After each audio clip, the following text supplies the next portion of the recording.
नमः शिवाय गुरवे सच्चिदानन्दमूर्तये निष्प्रपञ्चाय शान्ताय निरालम्बाय तेजसे। हरिओम प्रभु जी।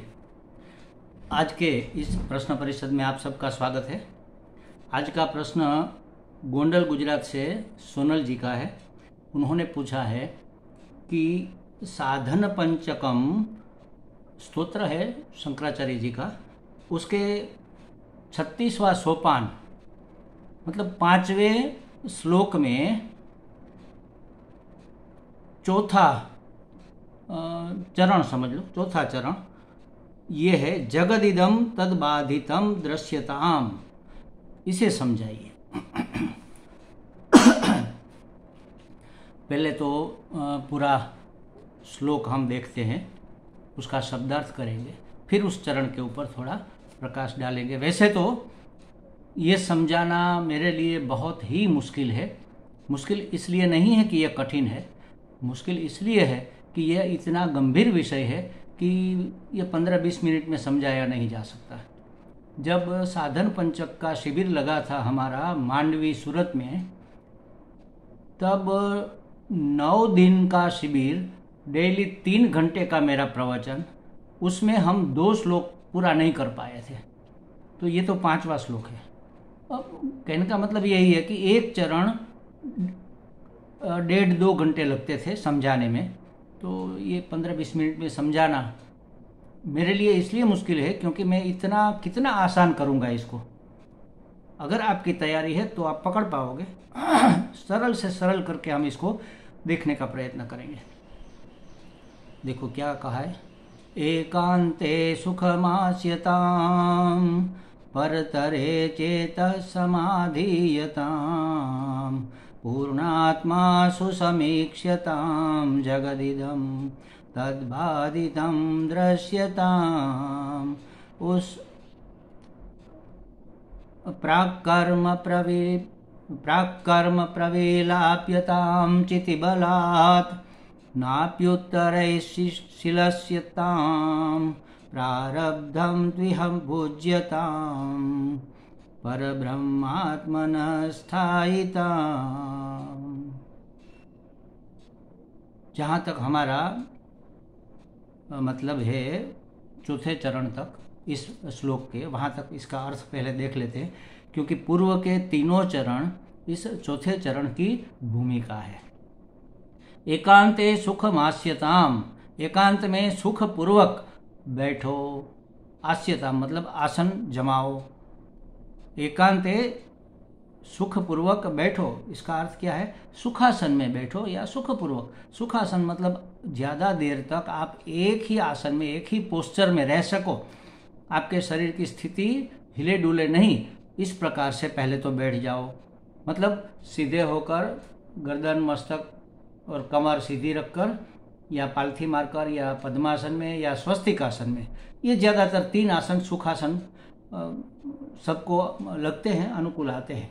तो देख लो आप, जो आपको अनुकूल है उस आसन में आप तो पहले बैठ जाओ। परतरे चेत समाधीयताम, परमात्मा में चित्त को स्थिर करो। बैठ गए, अब आंखें बंद करके संसार का चिंतन करना छोड़कर परमात्मा में, परम आत्मा में चित्त को स्थिर करो। पूर्णात्मा सुसमीक्ष्यताम, आत्मा पूर्ण है, पूर्णात्मा। सुसमीक्ष्यताम, आत्मा पूर्ण है, इस सत्य का दर्शन करो, इसकी समीक्षा करो, विश्लेषण करो। जगदिदं तद्बाधितं दृश्यताम, जगत तत्बाधितम, उस आत्मा से बाधित है। दृश्यताम, इस सत्य का दर्शन करो। अब देख लो, यहाँ वेदांत की पूरी पद्धति को दर्शाया गया एकदम शॉर्ट में। एकांते सुखमास्यताम, ये हुआ आसन। परतरे चेत समाधीयताम, परमात्मा में चित्त को स्थिर करो, ये हुआ प्राणायाम अथवा प्राण वीक्षण। कैसे परमात्मा को में चित्त, मतलब चित्त शांत होगा तभी तो परमात्मा में लगेगा। तो चित्त शांत करने की विधि है प्राणायाम या प्राण वीक्षणम। तो आसन जमाओ, प्राण वीक्षण से अपने मन को स्थिर करके परमात्मा में लगाओ। पूर्णात्मा सुसमीक्ष्यताम, आत्मा पूर्ण है ऐसी समीक्षा करो, मतलब विश्लेषणात्मक ध्यान जो हम करते हैं निधिध्यासन, तो निधिध्यासन करो। जगदिदम तद बाधितम दृश्यताम, यह हमारा विषय है आज का।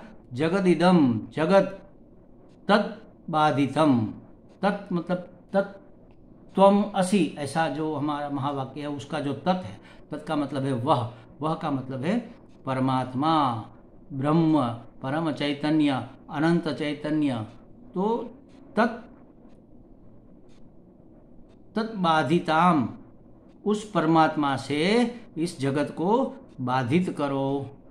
और बाधित करो क्या, बाधित है, परमात्मा से यह जगत बाधित है ऐसे दर्शन करो, दृश्यता, इस सत्य का दर्शन करो। देखो क्या कहा, इस सत्य का दर्शन करो, इस सत्य के दर्शन करो। दो चीजें होती है, के मतलब स्थूल दर्शन, मूर्ति के, भगवान के दर्शन करो, और भगवान का दर्शन करो माने भगवान का दर्शन प्राप्त करो। भगवान का दर्शन माने भगवान के सिद्धांत, भगवान की फिलोसॉफी, उसको प्राप्त करो। दर्शन प्राप्त करने का मतलब है उसकी समझ, उसकी सोच, उसकी उसका जो ज्ञान, उसको प्राप्त करो। तो यहाँ क्या कहा, इस सत्य का दर्शन करो, सत्य का दर्शन करो, मतलब सत्य क्या है इसका दर्शन प्राप्त करो। कैसे, जगत को उस आत्मा से बाधित करके। अब बाधित करना और बाधित करके परमात्मा का दर्शन करना क्या है, इसको हम थोड़ा शॉर्ट में समझ लेते हैं एक उदाहरण से। देखो, आप कहीं जा रहे हैं और साफ सुथरा रास्ता है, रोड है, पक्का सीमेंट रोड है, और अर्ली इन द मॉर्निंग, अभी सूर्य निकला नहीं, अंधेरा गया नहीं, उजाला आया नहीं, इसके बीच मतलब उषः काल है, उषा काल है, थोड़ा थोड़ा दिख रहा है, थोड़ा थोड़ा नहीं दिख रहा है। जैसे सामने से कोई बैल आ रहा है तो हमें लगता है कोई पशु आ रहा है, बैल है, गाय है, भैंस है, ये स्पष्ट समझ में नहीं आ रहा। सामने से कोई एक मनुष्य आ रहा है तो पता नहीं चल रहा कि लेडीज है या जेंट्स है, बस इतना उजाला, इतना अंधेरा है। मनुष्य आ रहा है ये पता चलता है, मनुष्य के बदले हमें कोई पंछी आ रहा है ऐसा नहीं दिखता। तो इतना थोड़ा उजाला, थोड़ा अंधेरा है, रोड पर एक रस्सी का टुकड़ा पड़ा है, आपने देखा और आप वहां से भागे, अरे सांप है। अब वहां पर वास्तव में सांप तो है नहीं, रज्जू है, रस्सी का टुकड़ा, इसको वेदांत की भाषा में रज्जू कहते हैं। तो रज्जू है, वह हमें सांप के रूप में भास रहा है, हमें भ्रम हो रहा है कि यह सांप है। जब यह भ्रम हो रहा है कि यह सांप है, तब यह ज्ञान नहीं हो रहा है कि यह रज्जू है। देखो, रज्जू का यथार्थ स्वरूप हमें पता नहीं चल रहा, इसके बदले इसके ऊपर हमने सर्प का अध्यारोप कर लिया। अधि ही आरोप, आरोप माने कल्पना, हमने कल्पना कर ली कि ये सांप है। वास्तव में उस रज्जू की आत्मा, उस सर्प की आत्मा रज्जू है। आत्मा माने यथार्थ स्वरूप, उस सर्प का यथार्थ स्वरूप तो रज्जू ही है। सर्प पूरे रज्जू में व्याप्त है, ऐसा नहीं कह सकते, ऐसा कहना चाहिए कि सर्प में पूरा रज्जू व्याप्त है। कैसे, जैसे समझो सांप की लंबाई वो रज्जू की लंबाई है, वास्तव में सांप का मोटापन वो रज्जू का मोटापन है, सांप के टेढ़े मेढ़े ऐसे मोड़ वो रज्जू के मोड़ है। तो सांप की हर एक चीज जो हमें दिखती है, प्रतीत होती है, वह वास्तव में तो रज्जू की है। तो समग्र अस्तित्व पर रज्जू ही छाया हुआ है, सांप के समग्र अस्तित्व पर रज्जू छाया हुआ है। रज्जू की दृष्टि से देखे तो सर्प तो है ही नहीं, रज्जू ही रज्जू है। लेकिन सांप की दृष्टि से देखे तो रज्जू नहीं है, क्योंकि हमें रज्जू प्रतीत नहीं हो रहा। आंख तो हमें रज्जू ही दिखा रही है, लेकिन बुद्धि अर्थघटन कर रही है कि यह सांप है। तो रज्जू की दृष्टि से सर्प है ही नहीं। रज्जू का यथार्थ ज्ञान जब होता है, मानो कि कोई गाड़ी आई और उसका प्रकाश इसके ऊपर पड़ा तो हमें रज्जू दिख गया। जब यथार्थ ज्ञान रज्जु का हो जाता है तब क्या होता है, सांप नष्ट नहीं हो जाता, मर नहीं जाता, सांप बाधित हो जाता है। जो है ही नहीं ऐसा पता चलना, इसको कहते हैं बाधित होना। तो रज्जु का ज्ञान होने से, रज्जु पर प्रकाश पड़ने से, रज्जु का हमें ज्ञान होता है तो हमारा भ्रम निवृत्त हो जाता है। ये सांप है ऐसा भ्रम निवृत्त हो जाता है, बाधित हो जाता है, नष्ट नहीं होता। नष्ट तो जब जो वास्तव में है वह नष्ट होता है, जो है ही नहीं लेकिन हमने मान लिया है कि है, वह जब निवृत्त हो जाता है तब उसको कहते हैं बाध हो जाना, बाधित हो जाना। रज्जु का ज्ञान होता है तब सर्प नहीं रहता। क्यों नहीं रहता? क्योंकि सर्प कल्पित था। तो इस ज्ञान को कहते हैं सर्प का बाध होना। सर्प है ही नहीं, रज्जु ही रज्जु है। पहले भी रज्जु था, आज भी रज्जु है, कल भी रज्जु रहेगा। इसमें कोई परिवर्तन होने वाला नहीं है। उसी तरह पहले भी आत्मा थी, आज भी आत्मा है, कल भी आत्मा रहेगी। इसके ऊपर हमने जगत का अध्यारोप किया हुआ है। यह जब आत्मज्ञान प्राप्त हो जाता है तब जगत बाधित हो जाता है। अच्छा, टेढ़े मेढ़े मोड़ और मोटाई लंबाई के रूप में कौन दिख रहा था? रज्जु ही दिख रहा था, सांप नहीं दिख रहा था। बुद्धि ने माना कि यह सांप है, बुद्धि ने अर्थघटन किया, क्योंकि हमें कभी न कभी नज़दीक के भूतकाल में इसका अनुभव हुआ है। कहीं हमने सांप देखा है, या तो टीवी में या चित्र में, पिक्चर में, या वास्तविक सांप देखा है। उसकी हमारी अनकॉन्शियस माइंड में एक छाप पड़ी हुई है कि ऐसा टेढ़ा मेढ़ा जो होता है, इतना लंबा, ये सांप होता है। तो बुद्धि ने थोड़ी उतावली कर दी और डिसीजन दे दिया कि ये सांप है, और सब क्रियाएं चलना शुरू हो गई। सांस फूल गई, रोंगटे खड़े हो गए, पसीना पसीना हो गए, वहाँ से भागने लगे, बुलाने लगे, दौड़ो दौड़ो, सांप है, कोई सांप है, पकड़ो पकड़ो, भगाओ भगाओ। सब प्रवृत्ति इस वृत्ति से पैदा हुई कि यह सांप है, यह सांप है। इस वृत्ति से सभी प्रवृत्ति पैदा हुई। तो ब्रह्म जगत रूप में, जैसे रज्जु सर्प के रूप में भास रहा है अंधकार के कारण, उसी तरह अज्ञान के कारण जगत, ब्रह्म जगत के रूप में भास रहा है। ब्रह्म की व्यापकता जगत की व्यापकता है। जो भी ब्रह्म का है, जो भी जगत का हमें दिख रहा है, वह वास्तव में, कहने का मतलब ये है कि ब्रह्म जगत रूप में भास रहा है। जगत रूप में ब्रह्म ही मात्र भास, जैसे सर्प रूप में रज्जु भास रही थी, उसी तरह जगत रूप में ब्रह्म ही है। ऐसा भी कह सकते हैं कि इस जगत का वेश लिया हुआ है ब्रह्म ने, परमात्मा ने। वेश वो अलग समझाने का ढंग है, ये अलग थोड़ा ढंग है, इसलिए रज्जु सर्प का उदाहरण मेरी दृष्टि से यहाँ बहुत बढ़िया है। तो हमें जिसका अनुभव हो रहा है वह व्यावहारिक जगत वास्तव में ब्रह्म है। जगत तो है ही नहीं, क्योंकि यह जगत मिथ्या, मिथ्या का ही बाध होता है। देख लो, जो वास्तव में होता नहीं लेकिन हमें लगता है कि है, उसको कहेंगे मिथ्या। तो मिथ्या का बाध होता है, सत्य का बाध नहीं होता। सत्य का कभी बाध नहीं होता। रज्जु का कभी, आप चाहे कितना भी प्रकाश इसके ऊपर डालो, सुबह हो जाए, दोपहर हो जाए, कड़ी धूप हो जाए, रज्जु तो रज्जु ही रहेगा। चाहे आप उसको छू लो, चाहे आप उसको उठा लो, चाहे आप उसको ऐसे सजा दो कहीं रंग रोगान करके, रज्जु तो रज्जु ही रहेगा। परमात्मा परमात्मा ही रहता है, चाहे कितने भी इसके ऊपर हम कल्पक कर ले, कल्पना कर ले जगत के रूप में, है तो परमात्मा ही। अरे जगत कैसे परमात्मा हो सकता है? आत्मा कैसे जगत हो सकती है?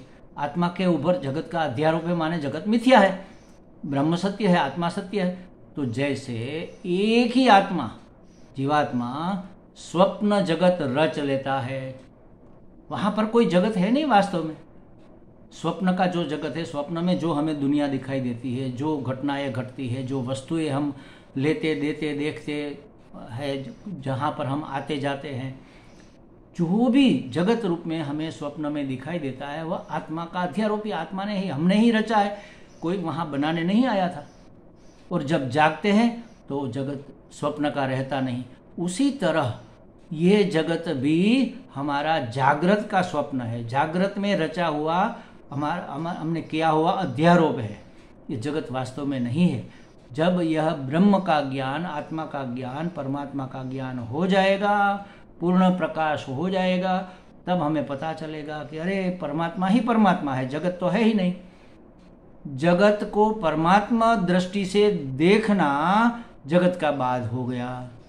तो क्या कहा, देखो यहाँ पर ये जो स्टेप बताए हैं, एकांते सुखमास्यताम, एकांत में सुख पूर्वक सुखासन में बैठो। यह सब भीड़ भाड़ में यह चीज नहीं होने वाली। हम परिवार में रह के परमात्मा प्राप्ति भगवान कर सकते हैं कि नहीं कर सकते? हाँ, कर सकते हो, आप में अगर इतनी सामर्थ्य है तो। भरी बाजार में अकेला होने की सामर्थ्य है अगर आप में, तो कर सकते हो। ये नहीं होता सामर्थ्य महाराज जी। अरे जनक जी ने किया था, जनक में जो क्वालिटीज थी, जो सामर्थ्य था, वो आप में है क्या? लोग उदाहरण कहीं से ढूंढ लाते हैं। क्यों? क्योंकि उसको डर है अकेला होने का। अकेले में अपना वास्तविक रूप हमारे सामने नग्न हो जाता है, ये हम चाहते नहीं है। तो एकांते सुखमास्यताम, एकांत में सुख पूर्वक बैठो। परतरे चित्त समाधायताम, परमात्मा में चित्त स्थिर करो। कैसे? प्राणायाम से या प्राणवीक्षण से। परमात्मा सुसमीक्ष्यताम, आत्मा पूर्णात्मा सुसमीक्ष्यताम, आत्मा पूर्ण है, इस सत्य का दर्शन करो, विश्लेषण करो कि हर जगह आत्मा ही समाया हुआ है। अगर घड़े में से मिट्टी निकाल ली जाए तो क्या बचेगा? न तो घड़ा बचेगा, न तो कुछ बचेगा, न तो आकार बचेगा, न तो रूप बचेगा, न रंग बचेगा, न उसका नाम भी नहीं, उसको घड़ा भी नहीं कह सकते। मिट्टी निकाल लो, मिट्टी घड़े की आत्मा है। उसी तरह परमात्मा इस जगत की आत्मा है, वह पूर्ण आत्मा है, हर जगह हर कण में व्याप्त है। कण कण परमात्मा ही है जो हमें जगत रूप में दिख रहा है। परमात्मा सुसमीक्षताम, अच्छी तरह से उसकी समीक्षा करो, विश्लेषण करो। जैसे हम यहाँ पर ध्यान करते हैं, जब विश्लेषणात्मक ध्यान है, जिसको निधिध्यासन कहते हैं।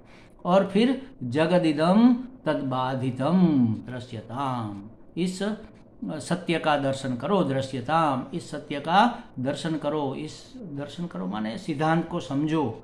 जगत आत्मा से बाधित है, इस सत्य का दर्शन करो। यह जगत आत्मा के ऊपर का अध्यारोप है, ये तो बाधित है ही नहीं, वास्तव में नहीं है, हमें दिख रहा है।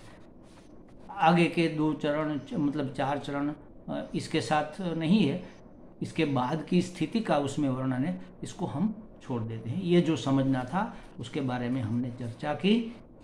हमें लगता है सोनल जी को बातें स्पष्ट हो गई होगी। हरिओम।